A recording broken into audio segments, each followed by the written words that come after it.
Bonjour à tous, on se retrouve aujourd'hui pour une vidéo portant sur les changements d'état et on va prendre comme exemple l'eau pure qui est donc de l'eau ne possédant que des molécules d'eau.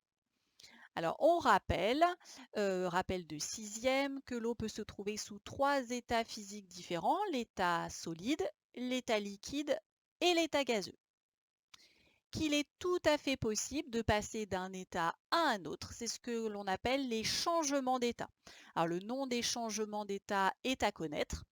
Le passage de l'état solide à liquide s'appelle la fusion. Le passage de l'état liquide à gazeux ou vapeur d'eau s'appelle la vaporisation. Le passage de l'état gazeux à liquide s'appelle la liquéfaction. Et enfin, le passage de l'état liquide à solide s'appelle la solidification. Alors, dans cette vidéo, on va s'intéresser à la variation de, ou pas d'ailleurs, de trois grandeurs physiques. À savoir, est-ce que le volume change au cours d'un changement d'état? Est-ce que la masse change au cours d'un changement d'état? Et pour finir, est-ce que la température change au cours d'un changement d'état? Alors, on va commencer par le volume. Change-t-il ou non au cours d'un changement d'état et comment le savoir?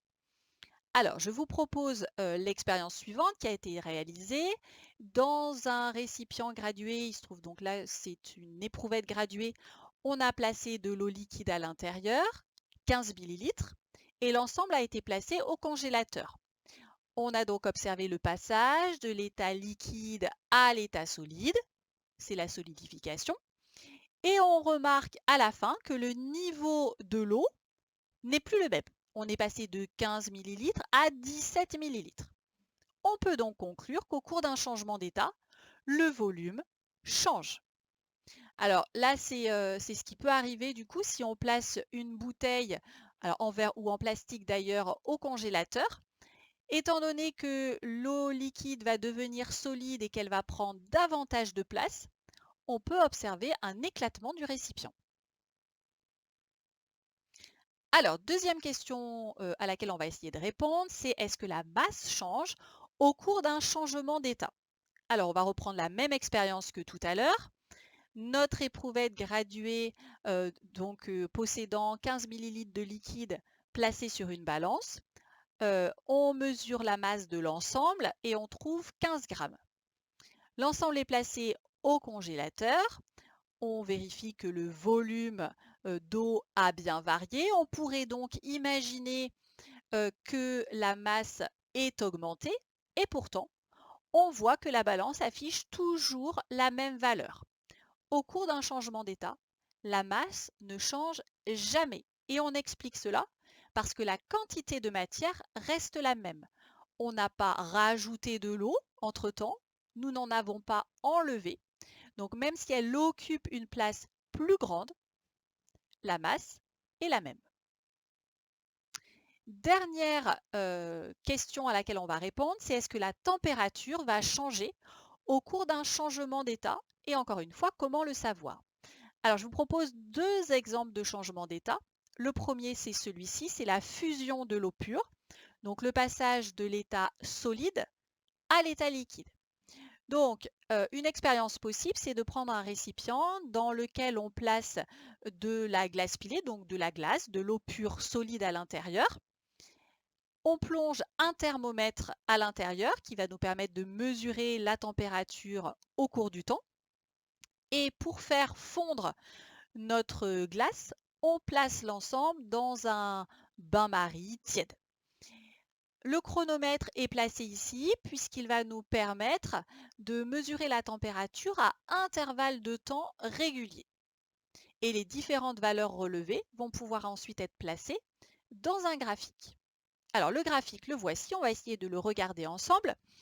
Donc, euh, au tout départ de l'expérience, si on mesurait la température de la glace, on avait une température proche de -10 degrés et l'ensemble était solide. Si je mesure la température une minute plus tard, elle avait légèrement augmenté. On était un petit peu moins de -5 degrés Celsius. Donc la température a augmenté, elle reste encore très faible et l'eau est encore complètement solide. 2 minutes plus tard, la température a été relevée. On était à moins 2 degrés Celsius environ. L'eau était toujours à l'état solide et ainsi de suite jusqu'à atteindre, donc au bout de 4 minutes, une température de 0 degré Celsius. Et là, curieusement, on se rend compte que entre 4 et 12 minutes, la température ne change plus, elle n'augmente plus du tout. C'est ce que l'on appelle un palier de température. Le palier de température, dans l'exemple de l'eau pure, il se produit à 0 degré Celsius. Qu'est-ce qu'il se passe à ce moment-là? Eh bien, c'est à cet endroit-là que le changement d'état a lieu. C'est-à-dire que toute l'eau solide va progressivement se transformer en eau liquide. Donc, si on regarde dans le récipient, on voit apparaître de l'eau liquide. À 4 minutes, on n'avait que de l'eau solide avec les premières gouttes de liquide qui apparaissent. À 12 minutes, on a essentiellement que de l'eau liquide avec les derniers petits cristaux de solide qui sont en train de disparaître. Après avoir fait fondre toute la glace, on n'a plus que de l'eau liquide. Et bien à ce moment-là, la température peut à nouveau recommencer à augmenter. Donc là, dans un premier temps, on a un solide dont la température augmente. Entre les deux, on a un solide qui devient liquide à température constante, à savoir ici 0 degré. Et au-delà de 12 minutes, on a un liquide dont la température peut à nouveau augmenter. Alors je vous propose un autre exemple, c'est celui de la vaporisation de l'eau pure, c'est-à-dire le passage de l'état liquide à l'état gazeux.